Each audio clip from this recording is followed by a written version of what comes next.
नमस्ते दोस्तों, कैसे हो आप। क्रिकेटिक्स के इस एपिसोड में हम सब आपका स्वागत करते हैं। जैसे कि आप सब लोग जानते हो कि क्रिकेट, हर एक क्रिकेट मैच का हम एनालिसिस कर प्रिडिक्टिव डेटा मॉडल एस्टैब्लिश करते हैं और उस बेसिस पे बॉलर हो या फिर बैट्समैन हो, उनका एनालिसिस हम आपको, उनका प्रिडिक्टिव फॉर्म हम आपको परोसते हैं। सो ये हमने शुरू कैसे किया। हर बार जैसे हम कहते हैं कि बहुत सारे लोग ये क्रिकेटिंग ऐप पे बहुत सारा पैसा इन्वेस्ट करते हैं, कईयों को लॉसेस भी हो जाता है। तो हमने ये सोचा कि इंट्यूशन बेस्ड या फिर इमोशंस बेस्ड अगर हम अपनी ड्रीम टीम बना रहे हैं, तो इंस्टेड ऑफ दैट अगर स्टैटिस्टिकली एनालिटिकली डेटा मॉडलिंग के बेसिस पे अगर हम अपनी टीम बनाएं, तो उसकी सटीकता या फिर एक्यूरेसी ज़्यादा हो। तो इस सोच से हमने ये क्रिकेटिक्स का चैनल शुरू किया है। तो फिर चलिए दोस्तों, क्रिकेटिक्स के इस एपिसोड में हम प्रिडिक्टिव डेटा मॉडलिंग से भारत और इंग्लैंड के बीच हुई first one day international cricket match जो कल हुई थी, उसका एनालिसिस कर गेंदबाजों का मौजूदा फॉर्म प्रेडिक्ट करते हैं। First one day international match Bharat versus England 12 जुलाई 2022। लेकिन आगे बढ़ने से पहले, since we are talking about predictive data modelling, उसके लिए कौन से फैक्टर्स हमने इस्तेमाल किए हैं वो फैक्टर्स समझ लेते हैं। तो ये है बॉलर्स के रिलेटेड फैक्टर्स। तो अब इस वीडियो के बाद में उनके बारे में ज्यादा नहीं बात करूंगा, आप पढ़ सकते हो वो फैक्टर्स कौन से हैं। तो क्विकली हम आगे एनालिसिस शीट पे चलते हैं।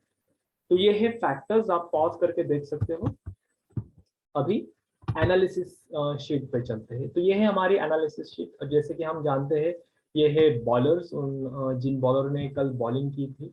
ये रॉ डेटा हमें मिला है इंटरनेट से, गूगल से। जैसे कि हम जानते हैं कि गूगल से हमारी टीम रॉ डेटा संकलित करती है, कंपाइल करती है, और उस बेसिस पे आगे जाते जाके हम डेटा को प्रोसेस करते हैं।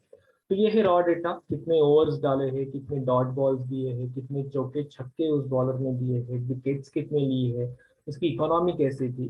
तो ये सब डिटेल से हमें हम यहाँ पे देख सकते हैं। बेस्ड ऑन रॉ डेटा हम आगे जाके हर एक फैक्टर के लिए, जो फैक्टर्स अभी हमने 2 मिनट पहले देखे, उन हर एक फैक्टर्स के लिए, हर एक बॉलर के लिए, भारत के हो या फिर इंग्लैंड के हो, हर एक बॉलर के लिए हम रैंकिंग फाइनलाइज करते हैं बेस्ड ऑन रॉ डेटा। सो हर एक फैक्टर के लिए, हर एक बॉलर के लिए रैंकिंग फाइनलाइज की जाती है। उनकी क्या रैंकिंग है अगेंस्ट ईच अदर।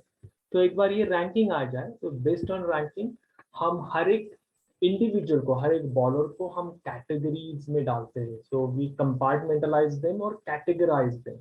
एक बार कैटेगरीज फाइनल हो जाए हर एक फैक्टर के लिए, हर एक बॉलर की, तो उस बेसिस पे आगे जाके हम एक्चुअल परफॉर्मेंस कैलकुलेट करते हैं। और एक बार एक्चुअल परफॉर्मेंस आ जाए, तो actual performance with certain statistical algorithm, दोनों को साथ में मिला के हमें रेटिंग्स मिल जाती है हर एक फैक्टर की, हर एक बॉलर के लिए।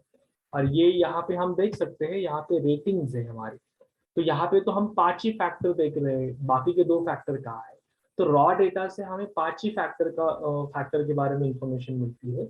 लेकिन अगले 2 जो फैक्टर्स है, वो काइंड ऑफ डिस्क्रीट फैक्टर है, क्वालिटेटिव फैक्टर्स है। ये क्वांटिटेटिव फैक्टर्स है, वो है क्वालिटेटिव फैक्टर्स।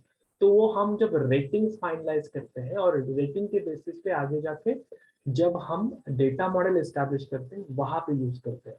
तो वो फैक्टर्स की रेटिंग्स क्या है, हमें हमारे आउटपुट शीट में मिल जाएंगे। लेकिन एक बार ये रेटिंग्स आ जाए, तो ये रेटिंग्स के बेसिस पे हम डेटा मॉडल एस्टैब्लिश करते हैं, प्रेडिक्टिव डेटा मॉडल। हाँ दोस्तों, जैसे कि मैं बात कर रहा था, इंट्यूशन या फिर इमोशन बेसिस पे अगर हम अपनी टीम बनाएं, तो उसके मिस्टेक होने के, चूकने के चांसेस या फिर आसार ज्यादा है। लेकिन अगर हम data model based, predictive data model based अगर हम अपनी टीम बनाएं, तो उसके चूकने के, मिस्टेक होने के चांसेस रिलेटिवली बहुत बहुत कम है। राइट। तो इसलिए हमने प्रेडिक्टिव डेटा मॉडल एस्टैब्लिश करते हैं। वहां से हमें क्या मिलता है, वहां से हमें हर एक बैट्समैन का, हर एक फैक्टर का प्रेडिक्टिव परफॉर्मेंस मिल जाता है। तो अगर ये प्रेडिक्टिव परफॉर्मेंस या फिर प्रेडिक्टिव इंफॉर्मेशन मिल जाती है, जैसे आई मीन प्रेडिक्टेड डिटेल्स मिल जाते हैं, फिर एक्चुअल परफॉर्मेंस और प्रेडिक्टेड परफॉर्मेंस को साथ में मिला के हम अपना इंडेक्स बनाते हैं। वो इंडेक्स क्या है, HBF index. What is HBF? HBF is highly valued और इनफॉर्म प्लेयर। तो आज के मैच में कौन से गेंदबाज ऐसे हैं कि जो हाईली वैल्यूड है और जो इन फॉर्म है। इन फॉर्म का मतलब है आगे आने वाले मैचों में उनका परफॉर्मेंस बेहतर होने के आसार कहीं गुना ज्यादा है। ऐसे कौन से बॉलर रहेंगे जिनका एचबीएफ इंडेक्स 1 से ज्यादा है।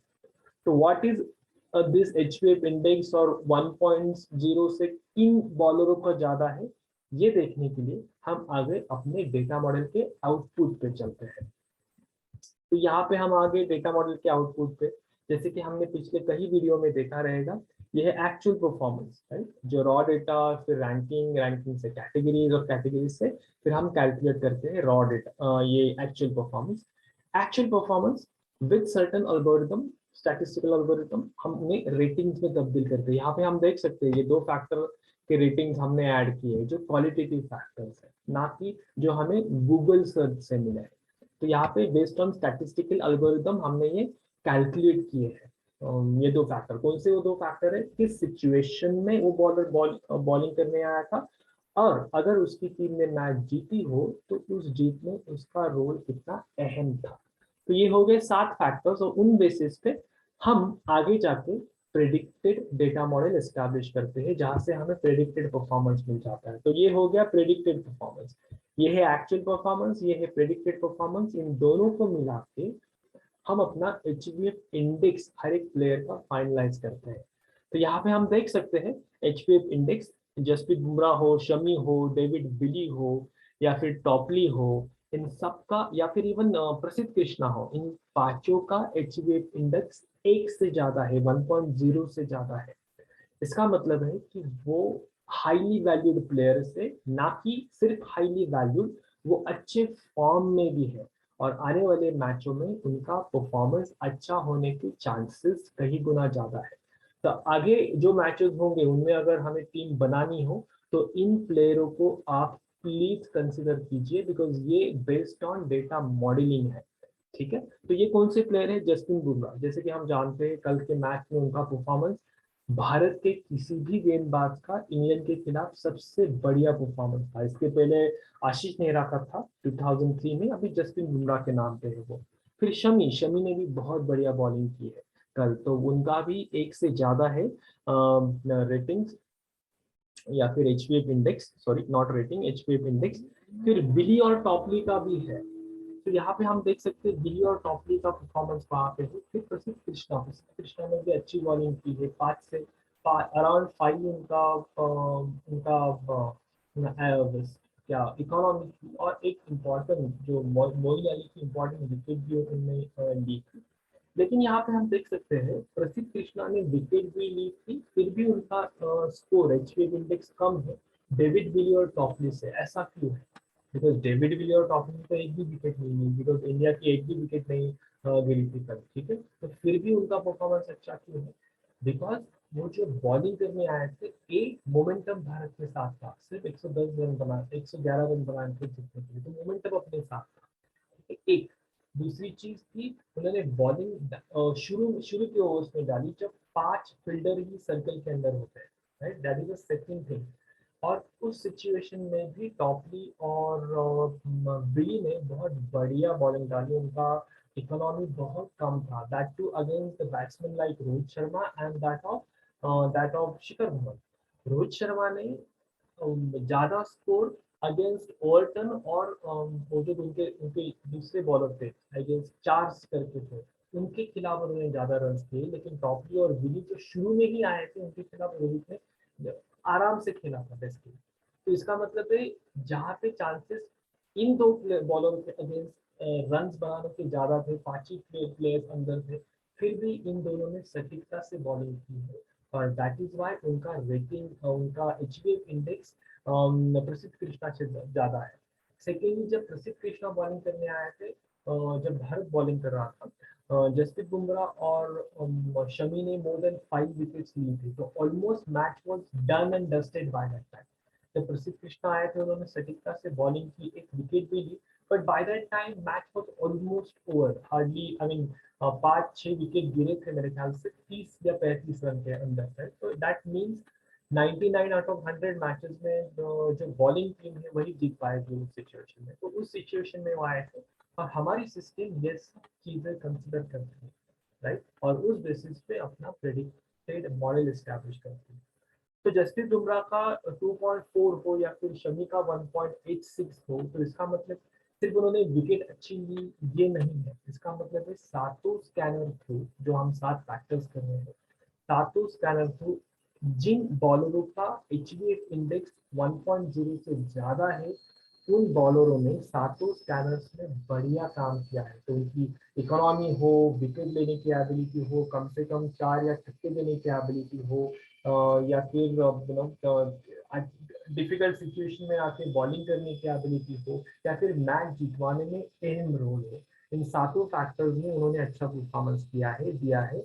इसका मतलब है आने वाली मैचों में जसप्रीत बुमराह हो, let me repeat again, Jasprit Bumrah हो, शमी हो, विली हो, टॉपली हो या फिर प्रसिद्ध कृष्णा है, इनका परफॉर्मेंस बढ़िया होने के आसार कई गुना ज्यादा है।